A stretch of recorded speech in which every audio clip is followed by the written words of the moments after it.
pioneiro, o self-made man com alma para o negócio, o aventureiro do lucro. Muitos foram os que assim se demarcaram no nosso setor secundário. A década de 80 lançou dados novos. Europa, concorrência, qualidade, marketing, mercado de capitais, informatização, reconversão. Os expoentes multiplicam-se ao madurismo, ao lucro fácil, à condição de oficina familiar e semi-artesanal. Mesmo assim, para alguns, a realidade da Europa ou é ignorado ou é algo longínquo. É a atitude do deixa andar e logo se verá. Outros acreditam no desafio, antecipam-se nas jogadas, procuram trunfos. Vasco Sousa tem 30 anos e é empresário no ramo da transformação do vidro. Segue no posto as pisadas do pai e do avô que o antecederam, mas com os olhos em 92. O projeto de desenvolvimento da empresa está traçado, está organizado, tem as bases financeiras necessárias, está em parte submetido, ou esteve no sistema de incentivos de base regional, tendo transitado agora para o PDIP, e está, de certa maneira, concentrado na área dos serviços, em que não há em Portugal ainda profissionalização quanto a nós. Representações distritais, equipas móveis, serviço domiciliário, enfim, há ideias. Para já, aqui lapida-se, espelha-se para vários destinatários. Indústria automóvel, da construção civil, do mobiliário. E do todo, 20% vai para o mercado externo. Ensaia-se a renovação estrutural pela informática e robótica, a consolidação de mercados pela associação a outras empresas. A unidade tem braços em Cabo Verde, como oficina que no futuro poderá abastecer o mercado africano. Utiliza os circuitos comerciais das suas associadas. Entra em Espanha e procura inverter o temido fluxo da concorrência. Enfim, de empresa local, passa ao patamar nacional e tenta o ibérico. A preocupação não é só tamponar as importações. É também, não vamos dizer que não, existe também, mas é essencialmente ter uma expressão nacional da empresa que nos permita servir o mercado como deve ser servido e não com as características de amadorismo com que tem vindo a ser servido até agora. Mesmo por nós damos a mão palmatória.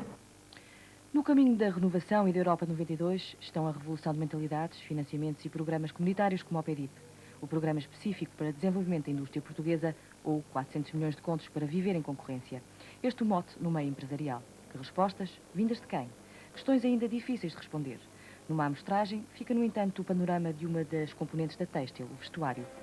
O setor vive entre os espectros da Europa e as cotas de produtividade, as medidas proteccionistas de terceiros e a concorrência destes na CEE. Acha que está preparado para encarar o desafio de 1992? Sim, nós estamos a tentar fazer uma nova unidade para aumentar a nossa produção e para melhorar a nossa qualidade. Não é? A partida pode parecer um bicho de sete cabeças para muita gente. Nós estamos convencidos que vamos chegar a 92 preparados para isso. Temos condições para isso. Temos que melhorar a parte das coleções e ser mais competitivos. E acho que sim. Não vamos tanto pelo preço baixo, mas vamos mais pela qualidade. Estamos a fazer uma agressão bastante positiva aos mercados externos. Estamos a fazer alguma reconversão a nível de equipamentos, estamos a ampliar a fábrica e acho que sim. Quer dizer, estamos francamente otimistas no aspecto de desenvolvimento e projeção. Não é? Relativamente ao PEDIP, o que é que acha? O PEDIP é uma certa indefinição ainda, não é? De qualquer forma, estamos a preparar um projeto para apresentar também. Não sei o que sou. Qualquer apoio que venha da parte do Estado, nomeadamente para aqueles que estão minimamente interessados em chegar a 92 preparados, é muito importante. Esse investimento que estamos a fazer, já estamos Quando a terra seca e dela dificilmente se consegue tirar algum rendimento, os homens partem e procuram um futuro em lugar diferente.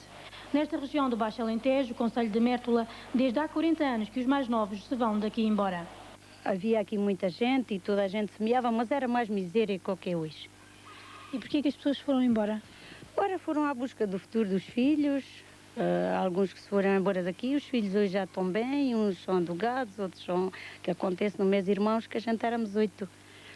E os meus irmãos, uns foram para a Alemanha, para a França, para a Holanda, ainda está lá um, e os filhos hoje estão melhores, quer dizer, têm outras condições que os meus não têm.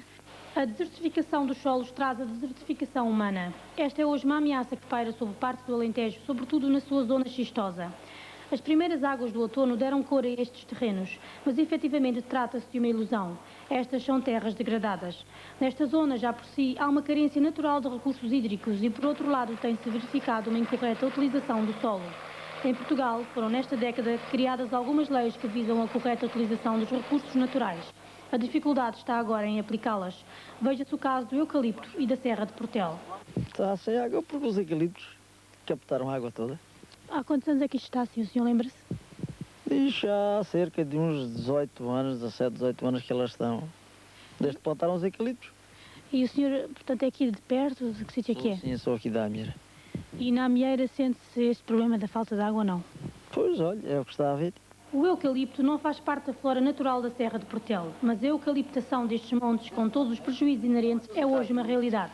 A Comissão de Coordenação da Região do Alentejo deu um parecer negativo sobre mais um projeto de plantação de eucaliptos na Serra de Portelo.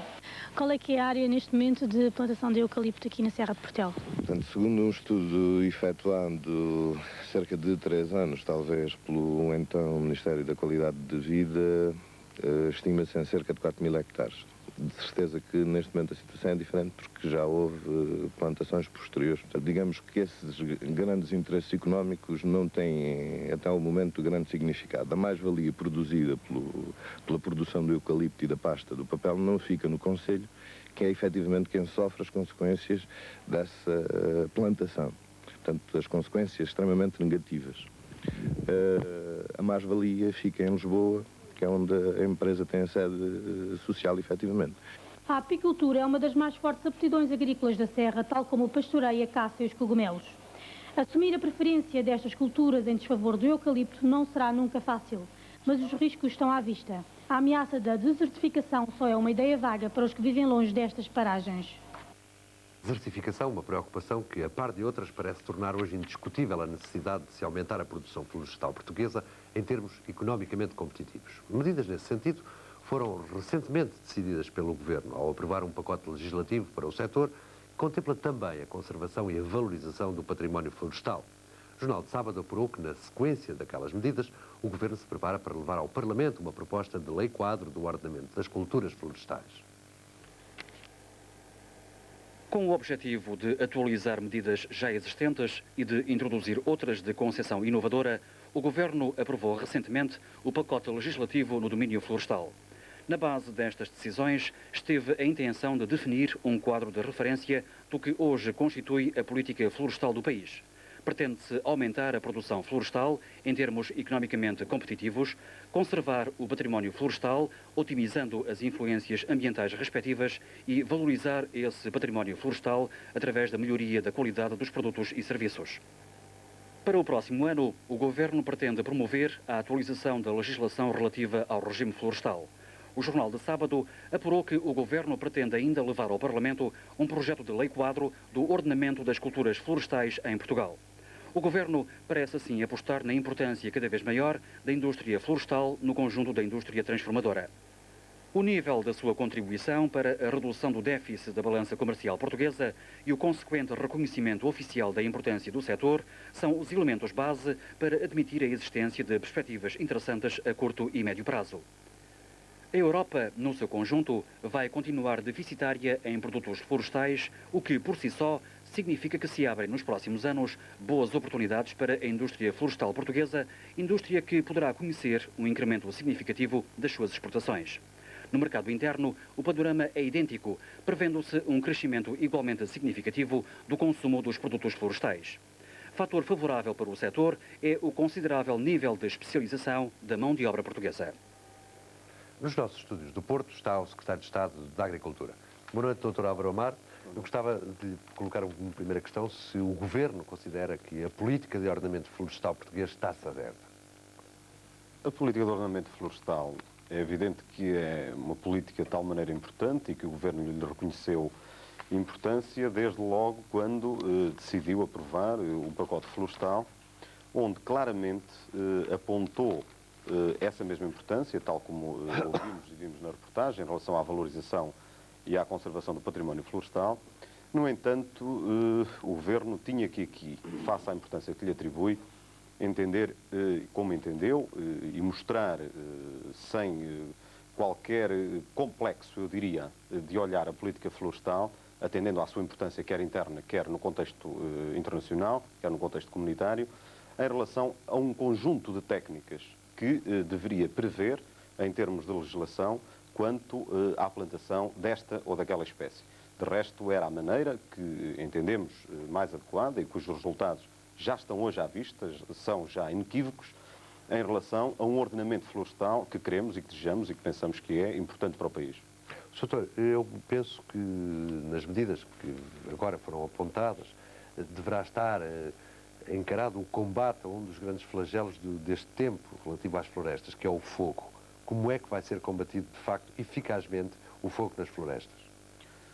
Bom, de facto, um dos diplomas que fez parte desse pacote foi justamente penalizar e, de alguma maneira, dar um sinal inequívoco de que qualquer ação de fogo, qualquer ação, enfim, de fogo, ação criminosa, diríamos, está praticamente penalizada em termos dessa legislação, nomeadamente pela proibição de qualquer alteração em relação às espécies florestais, enfim, ardidas. Mas a pergunta que me coloca como combate, como já alguém disse, o fogo não se combate, o fogo evita-se, daí que a nossa particular atenção tenha sido centrada justamente no âmbito da prevenção dos fogos florestais. E aí, 1988, foi de facto um ano em que, não porque tenha chovido até muito tarde, isso tecnicamente foi demonstrado que se por um lado ajudou nessa altura, por outro lado, bem podia prejudicar, atendendo a que havia um potencial de fogo nos tempos que se seguiram a essa época das chuvas. E o que aconteceu é que, na verdade, a área ardida cifrou-se à volta de 10% em relação a 1987, e isso ficou de ver, em nosso entender, por um lado, uma coordenação que foi possível estabelecer e desejável que estivesse estabelecido já desde há muito, e que este ano foi possível com as entidades ligadas à prevenção, com os bombeiros. Foi possível atendendo ao facto de termos aumentado significativamente